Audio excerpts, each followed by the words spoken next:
Well, welcome back to another episode of the Adrian podcast featuring Troy Malcolm, episode number 134. AB, thank you so much for joining us again on your own podcast. I feel privileged to have you under the spotlight again, asking you all the questions that are relevant to our listeners that come in on a weekly basis to help them out in the field create phenomenal sales businesses. How are you, Adrian, and how's your week been? Oh, always outstanding, Troy. Yeah, great to see you. And we've been doing some really great work together and some exciting stuff moving forward as well. So today's topic on episode 134 are two main pillars, if you like, equally as important. What's best practice past client nurturing and what's best practice expired listings strategy. So let's take a deep dive into that, yeah? Yeah, I think that that's really important and hyper relevant right now, Adrian. We know that a lot of properties that have come on the market in January and February are still sitting on the market today, coming to the end of April, early May. So this is an incredibly important time. And we know how much our clients, our followers, our listeners, our sales agents, part of our community, fight to get those listings. So we want to make sure that we're maximizing the results, but we're also wanting to make sure that the smart brigade that are our listeners are actually going after those listings that may have been expired, so they can get the maximum price and achieve a premium result for our clients, being our vendors and our sellers. Absolutely. And the past clients is equally as important, Troy, because they're your incumbent raving fans. And this could be quite a seducing time to go and spend almost too much money looking for new clients when you've got some really good existing clients there that you haven't nurtured well. Look, let's ideally do both, but I've certainly seen the extreme, Troy, where people are adopting, quite an antiquated spray and pray letterbox drop approach when they haven't called someone that they sold a property to 3 years ago. That just doesn't make sense to me. Well, I reckon we start there, Adrian. I think that's actually a really great place to start, is our past clients. Because like you said, they're our pathway to creating raving fans. If I could ask you, in your history and your experience, what are some of the best past client strategies to re-engage with them? Now, Adrian, here's the thing. We know that sometimes our past clients, we may have dropped the ball a little bit and not spoken to them for 1 or 2 years, or sometimes even 5 years. What are some of the best ways that you've seen and you've coached agents to re-engage with their past clients, create value, and maybe an opportunity on the back of that for future business? Yes, there's a few pillars to it, Troy, and it's certainly evolved over the years. And I'm always trying to stay in front of, what best practice is today, because let's face it, it wasn't that long ago, Troy, where best practice past client nurturing was an anniversary call once a year. Well, that's just not going to cut it anymore. We're in a post-COVID world. People are making life-changing decisions at the drop of a hat. Construction costs have gone up. You can work remotely from anywhere. People are downsizing, upsizing. I mean, there's just so many changes that have occurred. And in saying that, some agents don't even do that, by the way. But the ones that are doing that, at least it's something, right? But this is my pillars. Pillar number one is a conversation needs to take place every 3 months for every single person that's bought and sold through you. Now, if you have a conversation, then you schedule in your CRM, whether it's Agent Box or Outlook, those two extremes. All CRMs allow you to create additional tasks. Mm-hmm. So if the person has no appetite to buy or sell and you had a really good conversation that might have taken 3 minutes or 30 minutes, it doesn't really matter. It's all about relationships. It's not about numbers. Then you schedule a call for another 3 months. And what's the agenda for the call? The agenda is to add value, create awareness, and create top of mind, and also to advise the client of listings and sales in the area. And potentially part of the agenda is also to provide a price update, because frankly, if you sold it to the client a year ago, well, then you know what it sold for. And unless they've made capital improvements, you should be in a position to actually provide an over-the-phone, up-to-date appraisal. So the idea is, every 30 days of a conversation. Now, if you can only leave a message, which is very common, that's not going to cut it anymore. And look, I'm only saying this, Troy, through my own experience. I still run an EBU, and the frustration for me still comes up because you got to remember, I've got 5,000 past clients because I've sold 2,500 properties. That's buyer and seller, so that's 5,000. And sometimes they do pop up. And even though I think I've got a fortified and impervious system, it can still get leakage, right? So I'll say, hey guys, what about this one? And they say, oh, we left 6 messages. It's like, not good enough. So now this is only a recent introduction into my team, Troy, and I'm happy to share it with everyone, it's very binary. You either have a conversation and schedule it for 90 days or sooner if there's an appetite, or 2, you leave a message and send a personalized email, okay? And the personalized email is, hey, Troy, as a valued client, I just left you a message to see if you're looking to buy or sell, or if I can help you with a price update on your property. And we've found over the last few weeks, the response rate from a phone call is practically 0. The response rate to an email is about 70%. So that's one pillar just there. So how do you feel about that, Troy, based on the clients you've been working with? I absolutely think it's imperative, Adrian, that you don't have a one strategy fits all. And my strategy is not just calling, because as you said, you can leave 6 messages and no one responds. I do think it's a layered approach. I know that we've spoken in the past about the layers of attraction, and I think it applies to past sales and past clients 1000%. The fact that you leave a message, they see a signboard, they get something in the mail, they get a personalized email of you following up. All of those things make them re-engage with you. Adrian, I also love the fact that creating clients for life is a multiplier effect. So let's say the average agent is selling 20 properties per year. If they have a follow-up strategy every 12 months around those past clients, year 2, if they make the same sales and not any improvements, that's 40 clients that they have an opportunity to reach out with and give an up-to-date market appraisal with some key insights and information to help them make the right decision. There's a really interesting moment in time I'm finding as well, Adrian, right now, is that ownership isn't traditionally the 7-year cycle anymore. I'm finding that a lot of people that maybe bought early to 2020, even 2019, are thinking about bringing their property back on the market because they're seeing that capital growth, and they're realizing that it may be time for them to upsize or upgrade or transfer into a sea change or tree change. So the relevant conversations for our agents right now is, don't think that just because they bought in 2020 or just before, they're not in a position to make decisions based on the return on their investment during that period. Incredibly important to see the opportunity to make sure that you have a strategy in place, and every single time, like Adrian said, that one pillar every 30 days, you give relevant information to enable them to make the right decisions, or at least start a conversation, is the point of difference you need in a very competitive agent market right now. Yeah, absolutely. And the second pillar is a simple one. Even though we're doing a personalized email, if we can't reach them, what we're doing is, I don't like the term, but it is generic because we are creating a e-newsletter of sorts. But that's got to go out every 30 days, so every month, if you like.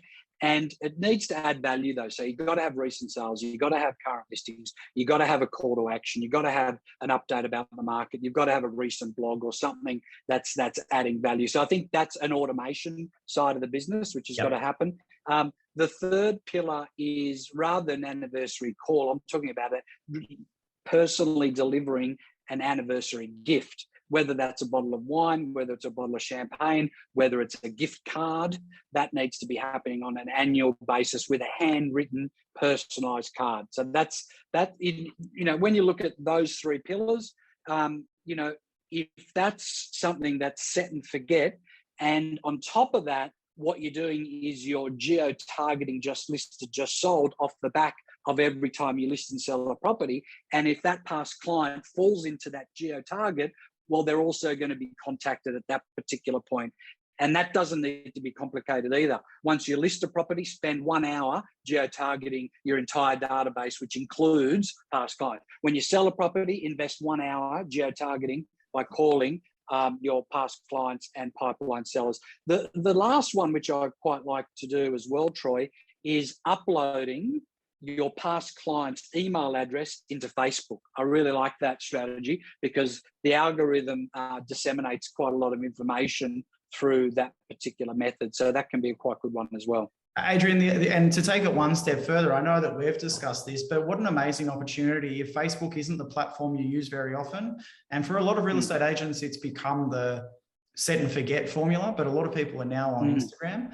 Imagine every past client you actually put as a subcategory friend group on Instagram, and you're giving them constant information that they get in a relevant and timely manner. Like, I just think that that's a gold strategy. Why? Because you're showing them the stories that you need to show them. You're engaging with them on a much deeper level. You're connecting with them. And so every single result, every single activity that really makes you stand out, they're getting that information in real time. And I would think it's exactly the same as the Facebook strategy, but on a more detailed level. So have a great auction result, share that live video with them, give them an update to say, hey, as a valued past client, like pick up the phone, as a valued past client of mine, I just wanted to let you know, we just sold 123 Smith Street for a record price at auction, just around the corner from where you are. Really excited to see the results continue. If you need anything, reach out to me. They're the type of tools that are free, that we can use and we can execute quite quickly. And again, I think it's right, Adrian, you said a long time ago to me, you have to have a top of mind strategy with every single activity you do. So yes, all of the things that we've spoken about and discussed are super important, but it had to be top of mind when your clients are thinking, maybe I should sell, and have something in their inbox or something appear on Facebook or something appear on Instagram from you is where you see the best results. Yeah, absolutely. So then we launch into expired listings. Now, this is a delicate area for a lot of agents. Now, obviously, if you're the incumbent selling agent, you don't want any other agent chasing your listing. If you're the agent chasing expired listings, sometimes you've got a very good relationship with the other agent, and the last thing you want to be seen to do is step on their toes or contacting their client while they're under agency agreement. So I understand all of that. And it's an area we haven't had to worry about for the last couple of years, Troy, because the list to sell ratio has been almost 100%. The list to sell ratio at the moment, not necessarily at auction, but either at, before, or after auction, has obviously reduced, and that'll continue, even though the market's recalibrating and finding its a position it's happy with at the moment. I think things will move forward and everyone will accept the new reality that we're in a normal market, which there's nothing wrong with that at all. So what are your thoughts, Troy, on best practice, but also best ethics when it comes to expired listings? Adrian, as you know, I'm a big believer of transparency and integrity in everything that I do. It would be remiss of me not to say that since I started in the industry in the early 2000s, that every single real estate seminar, coach, training session has said to me in the past that you need to have a an expired listings strategy from a prospecting perspective. I think that everyone knows the importance of doing it. Ethically, I am very, very mindful of people that are within agency, and you never want to blur those lines. I would come from a position of assistance in the first instance in regards to buying a property. I would be giving them information. If they haven't sold, the potential of them buying something has probably been delayed as well. So they would be active in the market. I would be giving them information that helps them buy in the first instance. I would also be tracking the property. And Adrian, I think everyone that's part of this group and part of this strategy also tracks their properties from list to result, or list to passing, to expired, to post-auction. You should have a strategy. Now, you want to make sure that it's done correctly. You want to make sure that you're doing it with integrity. But I think if you start with trying to help the client in the first instance, that's a different conversation instead of just looking at it from a transactional point of view. I think agents that are just looking for transactions and not in the best interest of the client are always going to be seen to do things incorrectly. If you come from a place of care and wanting to add value to the result and getting a premium result for the client, you're definitely going to differentiate yourself in the market. Now, also, every agent that's been within the business has probably had a property that's been expired. Anyone that's had experience over the past 7 to 10 years that's been in real estate sales has had a property at some point in their career expire. Every single agent that's been in the real estate industry for the past 7 to 10 years has also probably approached a property that has expired from a competing agent. You need to make sure that you're very clear about what you're trying to achieve for that client. It's not a cash grab. It's not a fight for just listings and having them on real estate. It's not a personality issue in regards to the agent that's previously represented the property. But you may have a fresh set of eyes and you may have a different strategy, or you may be representing a different type of approach to sale.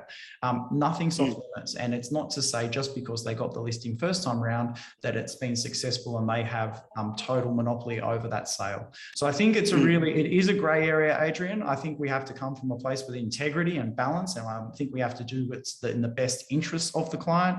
It has to be not about the transaction. It has to be about the value of the property and the value of the what we provide our clients. But I think if you tick those boxes and you do it in a respectful way, there's definitely upside to actually attracting those expireds. And the reality is, as I said earlier in the podcast, there is quite a number of properties that have come on the market in earlier this year that have sat on the market for 3-4 months now and haven't had a result. Now, in the best interest of our clients, we need to sell those properties. From an industry perspective, we need to get them a great result. And it can be from an education perspective, but it also can be just dealing with the right buyers and showing the value of that particular home. Every property out there actually has a buyer for it. It's actually just connecting the dots. Yeah, absolutely. Yeah, so my recommendation for anyone listening is firstly, as Troy said, have a tracking process. So the tracking process is quite simple. I mean, really, you need to be aware of anything that's on the market for 90 days or more. Number two, I would have a quite curated, tight geographical pocket that I was looking at or tracking from an expired listings point of view. So what I mean by that is, if you had a success marketing strategy around just listed, just sold, whether that was letterbox dropping, social media, or door knocking, cold calling, I think that can be quite broad, Troy, okay? But when it comes to expired listings, I think you need to really focus on one, maybe two suburbs only, because what that's going to allow you to do is avoid the unethical behavior of actually knocking on someone's door who's already got another agent's signboard out the front, which you and I certainly don't condone. However, what it will allow you to do is have high degree of product knowledge, high degree of intimacy, and a much higher chance of that person being in your database where you have actually had a conversation and a relationship with them at some point, earning you the right to touch base with them, as you said, Troy, and see how their purchasing requirements going. How the camper is there any way that you can assist or support in any way, and trigger a dialogue at that particular point. And if that means speaking to the incumbent agent based on the owner's instructions to provide a conjunction, that's great. If it means that the owner was likely to call you or someone else anyway, then that might be a narrative that could potentially occur. But again, knocking on the door of someone who's got an agent signboard out the front, certainly not the type of thing we want to get into practice of. No, 100%. All right, listeners, episode number 134 coming to an end. Thank you so much again for joining us on the Adrian Bo podcast featuring Troy Malcolm. We're going to be coming to you the same time, same channel next week. Obviously, with all your questions answered, Adrian, we're going to be focused on the run until the end of the financial year next week. We're going to be talking a little bit about the detail of what people need to do to ensure that they have a fantastic end to the quarter and wrapping up the financial year, but also setting themselves up for the next financial year. And there's a couple of key things that we can be doing right now that are preparing us for success. It's coming up to May. We're on the precipice of a couple of months to go in the financial year. So here we go. Let's do the final ramp up. Let's make sure that 2022 is finished very strong and we move into FY23 with a lot of momentum. We know agents actually that have momentum in Q1 of the financial year, Adrian, actually have momentum throughout the entire financial year. So super critical, super important. Can't wait to see you next week. Thanks again for joining us. That's it. Episode number 134 coming to a close. Thanks, Troy. Thanks, listeners.